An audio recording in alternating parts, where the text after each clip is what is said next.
Hey guys, it's Linfamy time. Welcome to Solo ReacTalk. Today I'm going to be reacting to marriage in early Japan.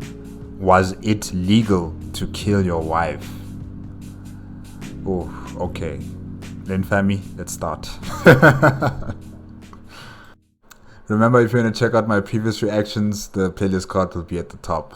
Alright, 3, 2, 1, go.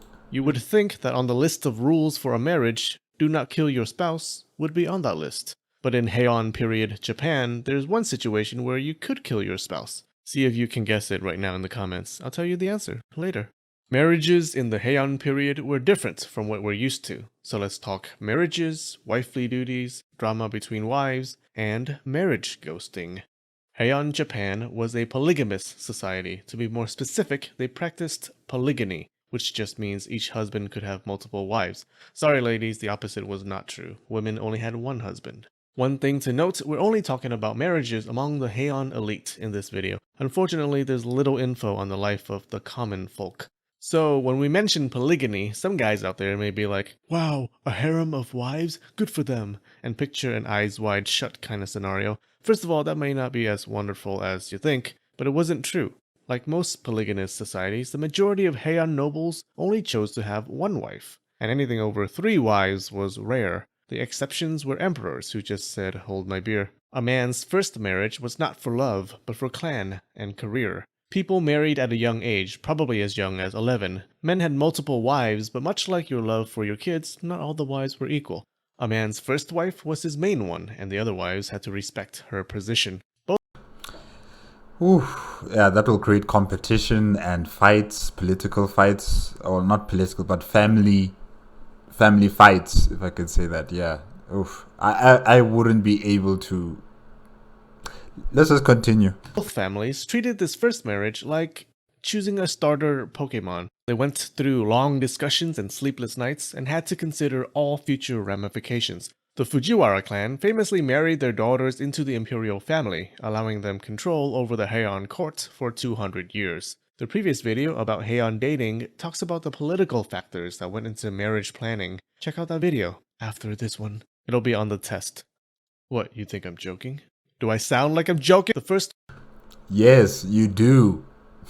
wife was a bit of a cougar. She was usually older than the husband, sometimes even a decade older. She acted more like his mentor or guardian at first. According to Confucian tradition, she was expected to be faithful and obedient, and to provide her husband a son. For the first wife, social pressure dictated that people only marry within their rank. As you can imagine, at the very tippy top of the social ladder, they understood what it was like to be a furry. The number of potential partners was small. Don't feel bad though, secondary wives could be of different ranks. Now, the position of secondary wife, or concubine, I've seen people use both words, was more shaky. The family usually didn't arrange these marriages like they did the first marriage. They started out more casually. Discreet meetings, temporary dalliances, kidnappings. While the main wife was older than the husband, secondary wives were usually much younger. If you fell in love with some low-class girl from the provinces, you would make her a secondary wife. Once the husband made it official with this new wife, she was expected to respect the status of the main wife. The main wife's position was considered permanent. Secondary wives often stood on shaky ground. They could be hit with a divorce quake at any time. Now you may be thinking that with multiple wives, there was potential for drama. Well, 10 out of 10 Pikachus for you because you're absolutely right. The husband, the main wife, and the secondary wives all wanted different things. If you were a husband, you wanted a large family. Death from childbirth was a real danger, so having more wives gave you better odds of having children to marry off to other families and continue your line. If you were a main wife, you wanted a smaller family. Less wives for your husband, less competition. The last thing you wanted was for him to bring home some hoe and rob you of some of the respect that a main wife was owed. And goddess forbid he would give her kids precedence over your kids. And if you were a secondary wife, you also wanted a smaller family for much of the same reasons. Your goal was to get these skanks off your man. You couldn't really hope to take the main wife's place. That didn't happen, or was extremely rare. Even if the main wife could not produce a son, she would adopt the son of a secondary wife. If the main wife died and the second wife Well, I mean, like, what happens to her? Does she become the main wife now, or does she still stay as the secondary wife? I'm just wondering about that. But what you could do was try and make sure your husband preferred you over the other wives. Family dynamics got complicated. And if that wasn't enough, reality is complicated. Officially, there was a difference between main wife and secondary wives. In practice, the line was blurry. It was common for men to treat all their wives like main wives. Jealousy and backstabbing ensued. Okay, so after marriage, where did the couple live? At first, it wasn't like today, where the couple would move in together. No, for a handful of years, the wife and husband stayed in their parents' homes, like before the marriage. Once in a while, the husband would visit his wife to migrate his tadpoles. This arrangement allowed the wife to remain independent. But there was a big shift in marriage relations in the Heian period towards the husband providing more responsibility for the family. This initial period of the couple living separately became shorter and shorter until it disappeared altogether, and the couple did move into their own home right after marriage. In these cases, the wife's family provided the home. But over time, this responsibility also shifted towards the husband's family. And in the subsequent Kamakura period, it became the norm for the couple to move into the home of the husband's family after marriage. A woman's house was her life raft. She kept it even after a marriage ended through divorce or the husband's death. It was the most important thing she owned. You see, a husband didn't really have any obligations to his wife and kids. He could cut off support for them whenever he wanted to. Of course, it would have taken a heartless man to let his wife and kids live in the streets, but there are heartless people out there, like whoever cancelled Firefly. Dick. The house was her economic.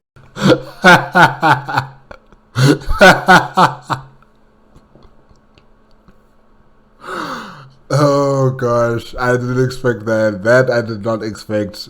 Linfamy, you know Firefly. Oh, that's good, man. That's good. Oh, that's amazing. Wow. Economic life raft, a way for her and her children to survive in case her husband left. Also, when a man wanted to marry, he looked for a woman who could provide for him.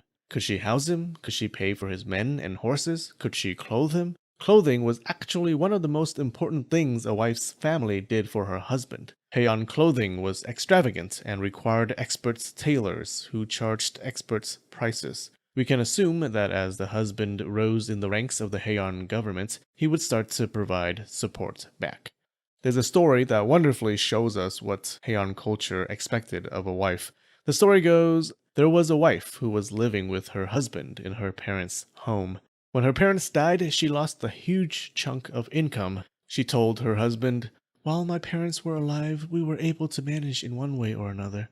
But now I shall no longer be able to take care of you. It won't do for you to be shabbily attired at court. You must act in your own best interest." The husband looked confused.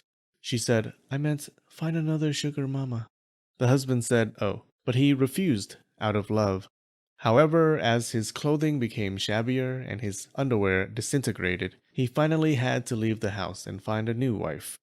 She started taking jobs as a maid, and eventually ended up being the maid for some government official. After working there for a while, she met the governor of the province, a very important man. They chatted and eventually fell in love.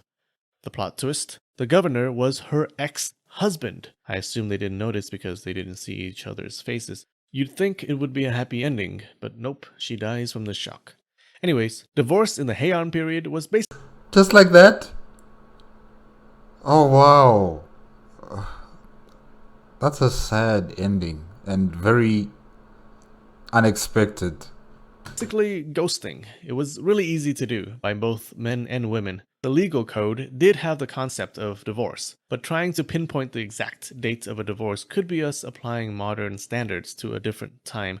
It could be that the exact dates of a divorce wasn't a concept that entered their minds. A lot of times, divorce was uncertain for both parties, especially if the couple lived separately. There was no legal paperwork to go through, no lawyers. A husband could just choose to ghost his wife, as in stop visiting.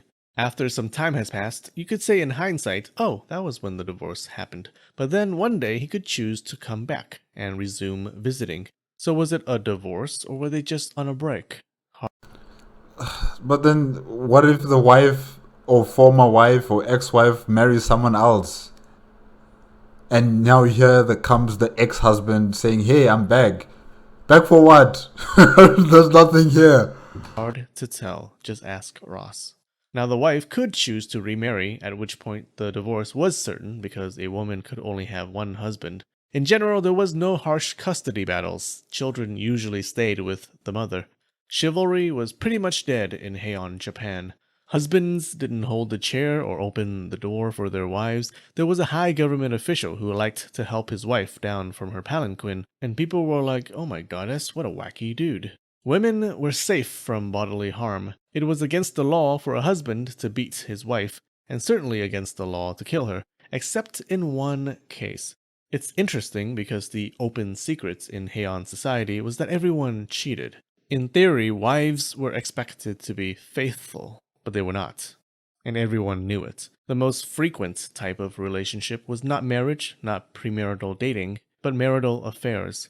However, if a husband caught his wife in the act with another man, he could actually kill her. I know, double standards, hashtag Heian feminism, hashtag not all men. But all in all, Heian women had better lives than in many other cultures at the time. So I try to pack a lot of info about Heian marriages in this video. That's why it's longer than usual, but there's so much more. If you want to step into the halls of the Heian court, I recommend grabbing Ivan Morris's classic, The World of the Shining Prince. You'll discover how people actually lived in this unique world. I want to thank our new patron this week, Daoud Fakirian. I like this, Daoud. Alright, much love guys, and spread the knowledge. You know, polygamy is still practiced in my country, South Africa. It's not popular. There are some people, with very strong cultural backgrounds who believe that polygamy is part of their culture and it's something that they celebrate and practice. And, there are women out there who also practice it, marrying a man who already has 4 to 5 wives. Those kind of situations still occur in my country as well. And, it's something that I've always wondered about, the family politics. This one man taking care of all of these women, and all of these women wanting the attention of this one man, fighting amongst each other for finances, for the interest in their children, the devotion or taking time with their children. All of these complexities of such a huge family with so many people, it really, to me, it would stress me out. It would stress me out. I really would not want to be around any of them. I'd rather just have my own house and they live, I don't know, far away. Like really, polygamy, to me, it just seems like an exhausting exercise. But there are some people out there who can spread their love in more ways than one to different people. So yeah, good luck with them. Congratulations with them. And yeah, but I digress, guys. This period, the Heian period for women, was very interesting. Especially with the notion of the second wife having a shaky ground compared to the first wife, where the first wife is permanent, the secondary wife is not necessarily permanent, and a divorce can happen at any moment, at any time, should the husband not be pleased anymore. And yeah, it's just unbelievable how people can just walk away from their family, and after a certain amount of time, only then would the wife then presume, okay, maybe we are divorced. And then maybe marry someone else. And then the ex-husband could just come at any moment, any day, any time, just like, hey, I'm back. And then, but guy, it's too late. It's too late. She has married someone else, and here you are. Probably some of them might have been complaining, shouting like, but I'm your husband, you're supposed to be loyal to me. But then, but you were not there.